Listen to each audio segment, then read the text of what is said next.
Hi, I'm Harvey Hubbell, and this is Harvey Hubbell's Show and Tell. Who are you, and what do you do? My name is Eric Hahn, and I founded Connecticut Farm Strong, along other groups, and I am here to hopefully help out Connecticut farms. Okay, so why did you start the first one? Well, what's going on with Connecticut Wonderful? What is it? Tell me about that. Okay, well, I also founded Connecticut Wonderful, which is a group of around 70,000 people. It's a community which promotes things that are local and unique to Connecticut, usually by use of photos. So we get to enjoy and keep them around for generations. Perfect. So I'm just going to back into this because how did we meet?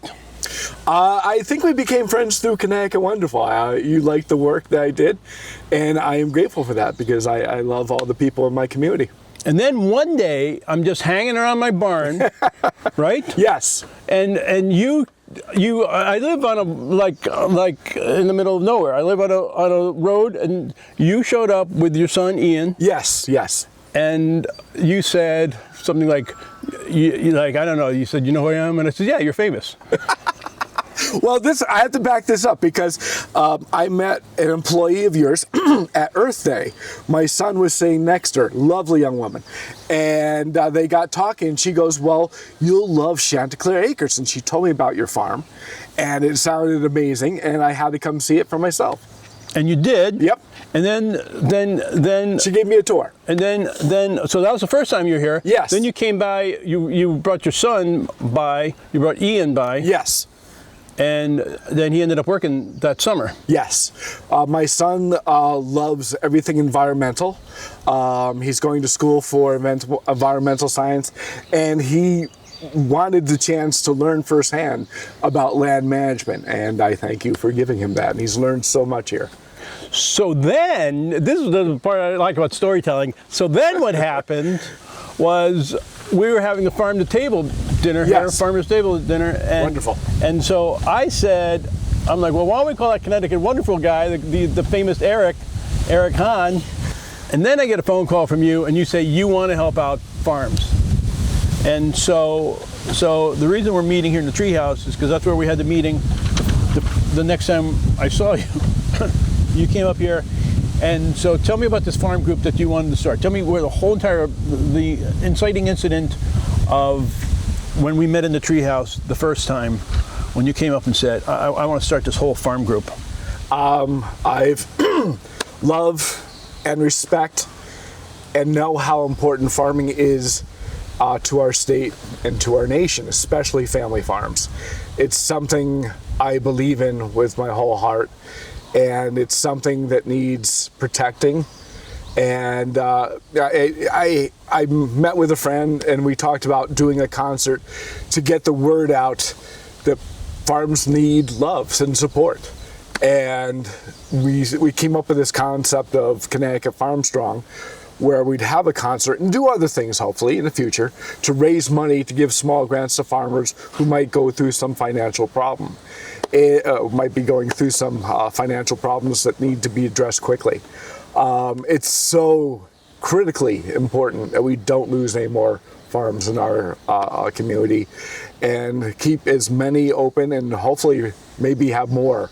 They are so important to the future of our state for so many reasons. My brother, you are not the average guy. You have 70,000 friends. You decide to help out farmers one day. You start a whole organization. You start a concert. You start doing it. I mean, that's remarkable. And you give everybody else a chance.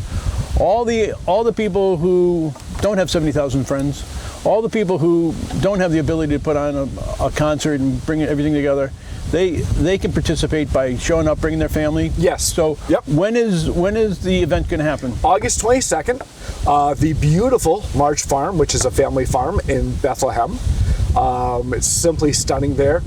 We are going to have live music, vendors, food trucks, and a whole bunch of other things. And it's going to be a wonderful day of recognizing local farms and hearing good music and having a great time. And you're going to meet farmers so you can support farmers, and your kids can meet farmers, Yes. and everybody can meet farmers. So there's going to be farmers there. And so you're going to realize new places to buy food, which is healthier than some of the processed food. Oh, much. So let's talk about that. Like, you know, because again, you're supporting farms. Well, we talked about farms are going away. Well, they go away, a couple different things happen. Sometimes people put up a mall or a shopping plaza or a development, and nobody ever tears down a housing development and decides to put up a farm. Yeah. So the people who want to teach their kids about farming, want to grow their own food in their own backyard, they can come to a concert like this, meet other farmers, find farmers where they go, these guys have the best eggs. Chanticleer Acres has the best eggs. Yes, it's true. Chanticleer Acres has pretty good garlic too.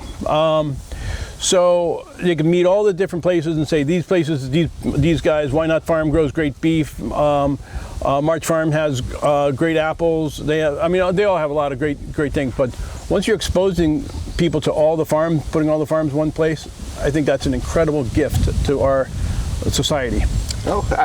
Farms are a gift to us. There's so much involved here. I mean, land management, no one does it better than farmers. Physical beauty, God, people love to drive around Connecticut during the fall, past the farms.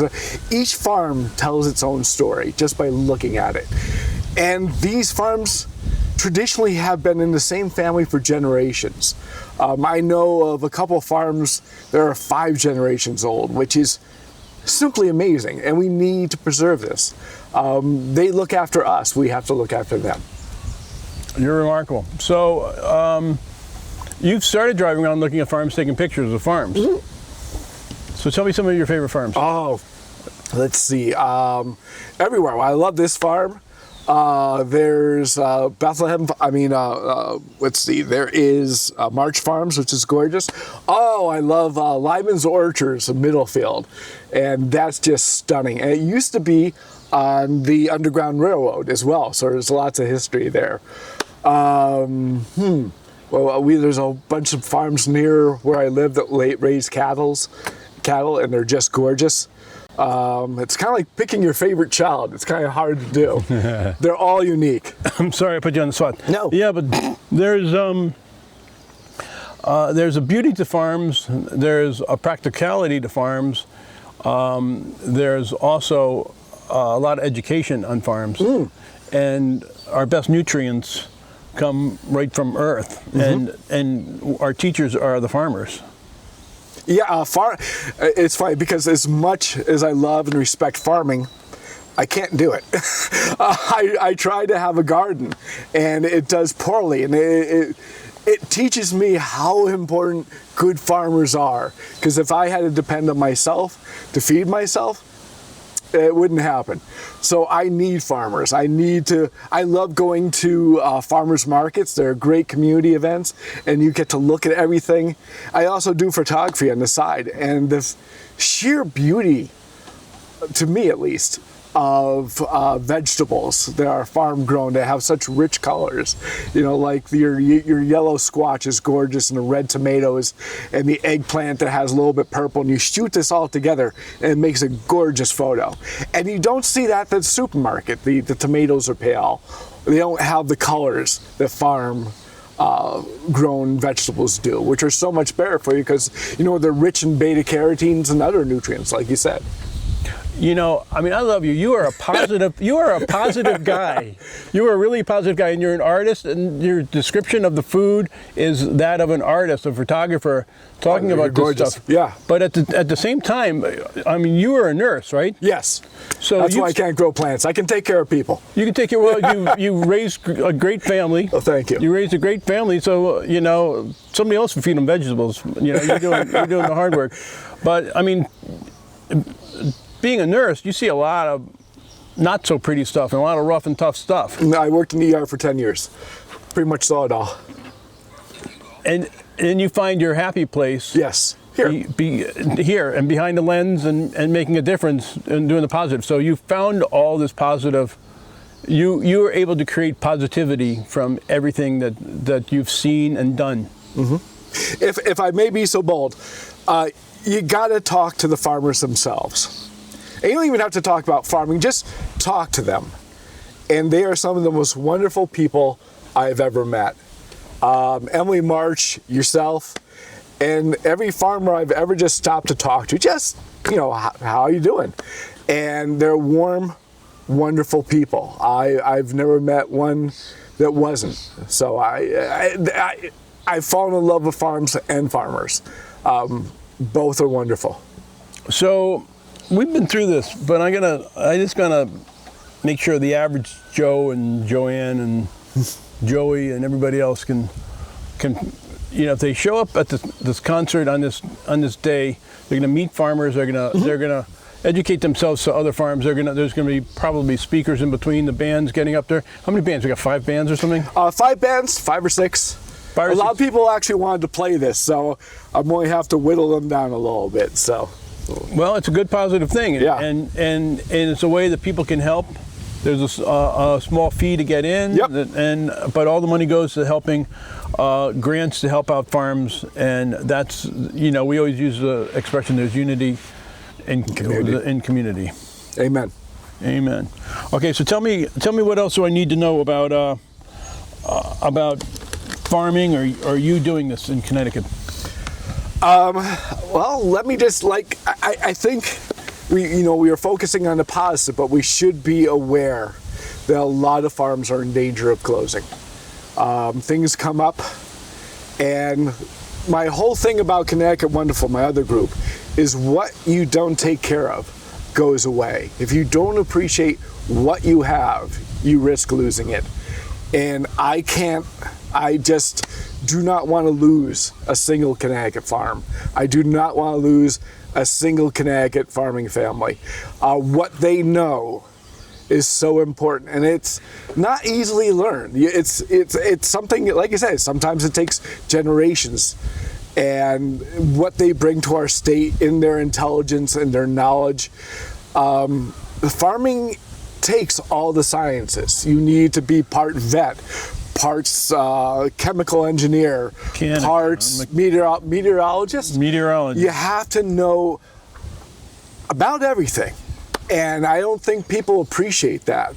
And there's kind of it's not really a joke, but I had a friend who was a farmer. I said, "Oh, what are you going on vacation?" And he said, "Vacation? My cows don't take a vacation. I don't take a vacation." And people don't realize what a dedication it is that you need to be a farmer. You have to be there 24 hours, 7 days a week. And God bless each and every one of them. And if for any reason we can make their lives just a wee bit easier, why not? I mean, there's a fact that kind of haunts me a little bit. If the roads were closed to Connecticut and no food could get in, with all the farms we have about 3 days of food before we run out. So we need more farms in Connecticut from the way I see it. So, well, things are changing too, and most of the Connecticut farms are underwater. Oyster farming. Oh yes, I saw a movie called The Oystering Life. And it's about trying to bring back oyster farming to Connecticut, and there's a community working on that, which I'm very proud of. So I think people have to work together. They have to think outside the box. We're in New England. We're the northwest corner of Connecticut. We're supposed to be Yankee ingenuity out here. So as things change, this farm was first started in 1812. Yeah. A lot's happened in the last couple hundred years. And we've changed how we do things. As farms break up and they get smaller and smaller, they can still add to the food supply. Mm-hmm. They just do it in a different way. So we have to look at creative ways of being able to keep a food source in because of food scarcity. Yep. The other thing that farms do, I don't think people recognize this, and this is something I'm into, is biodiversity of crops, which that doesn't sound particularly interesting, but to me it's essential. Family farms might grow a certain strain of crop that might be immune to disease. And if a disease came along and hit those corporate farms and wiped out all their crop, we'd have something that would survive that we could replant. I think of this as being so important to our nation to have like different crops available in case of disease. So biodiversity is very important, and local family farmers give that to us. And seed saving in the classes. Oh, true. Yes. Seed saving and learning what our grandparents knew and our great-grandparents knew, no matter what country you come from.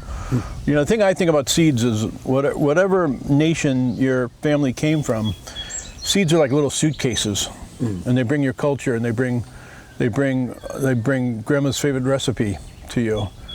So seeds are, you know, you said it before, science, farmers have all of this science and magic going on around them. Yeah, there's a little bit magic. It's a learned magic. Yeah. All right, what am I missing? Who has a question? What am I missing for our farm ties? Say one more thing. I'm going to ask you a bunch more. Oh, sure. My family were farmers a long time ago, chicken farmers. And I love the fact that that tradition has now been restored to my family by you. And my son's working for you and learning what my family knew at one time that has been lost and now it's been regained, which I just love. So maybe it's deep in his DNA. Maybe I hope so. He's a chicken whisperer. It could be. Strangely enough, my last name in German means rooster. Oh, yeah? Yeah. That's Schöneclair. That's us, man. Cool. Yeah, that's pretty cool. So did Ian participate in moving the chicken coops the other day? Yes. He did? Yep. That's perfect. Yep. All right. So what else? Tell me something else that I need to know. I try and think of something. We went over diversity. Like I said, the physical beauty of farms. When you drive across Connecticut, every town has a gorgeous farm. One project I've wanted to do was to do a coffee table book on barns. Every barn tells a story. Every barn is different. And I love each and every one of them. I have my favorites. There's one in East Litchfield, and it's put together all different colored boards, and it's just so beautiful and different. And if we lose farms, we lose barns, we lose land, we lose these views that we've taken for granted. And these views are what people come to Connecticut for. You know, it's our state treasure is our farms, I think. I agree. Jordo, what do you got? You go. Yeah, what about like just a plug for these groups? Like, how do people tell Harvey how these people can get involved if someone hears this and wants to get involved? Okay. I run two groups, Connecticut Wonderful and Connecticut Farm Strong. You can find them both on Facebook. I made them on Facebook so people can find them easily. You don't have to go on the web looking for things. You can be instantly part of a community. In Connecticut Farm Strong, we promote local farmers markets. Please visit them. They're the easiest way for you to support farming. Go buy their products. They're good for you. They're better than anything you can buy in the grocery store. They taste better. If you're into food, you have to buy local. If you're into baking, local eggs are the best. Just seriously. Buy a grocery store egg, buy a farmer's egg, crack them open, look at them side by side, and you will see such a visual difference between the two eggs. The farmer's egg is rich and yellow, the grocery store egg is pale. And you've got to know that what you're putting in your body is so much better for you. So this is, it goes both ways. When you help farms, you help yourself, and that's a beautiful thing. And like I said, look up your local farmer's market, go buy. It might be $1 more, but that's fine. I look at it like I sometimes wish I could give more to charity. I would like to do the research first. But if I go and support a local farm, I know where my money's going. My money is going to a local farm family, and that's the best way I can invest my money. Like you talked about your son with the lost knowledge that he gets back.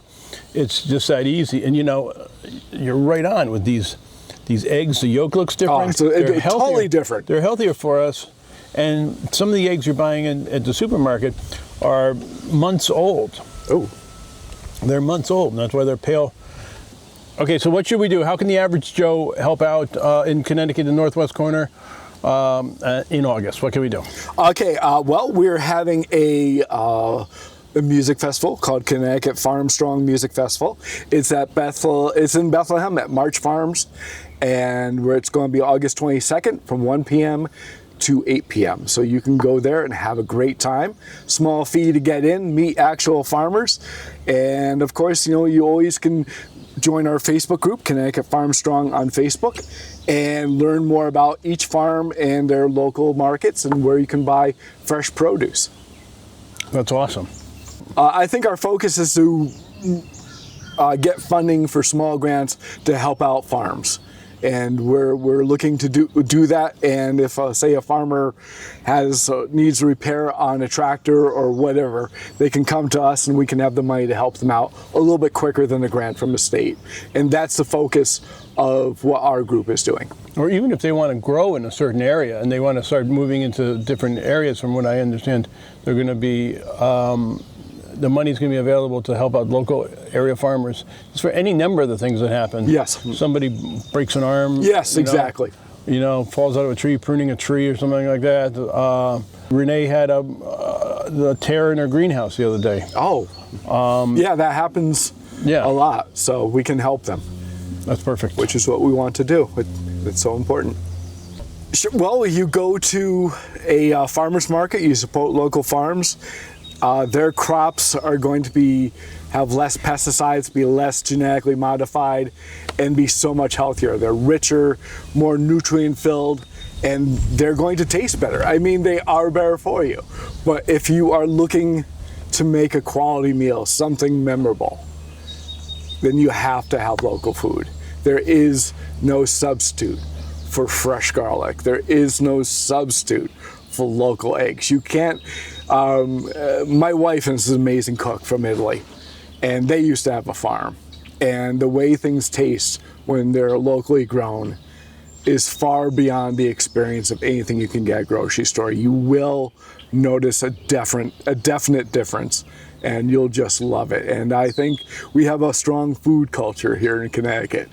And if you want the best, you gotta go local. There's no other way. You're 100% right. And my wife Stephanie cooks local ingredients all the time. We eat a lot of local ingredients.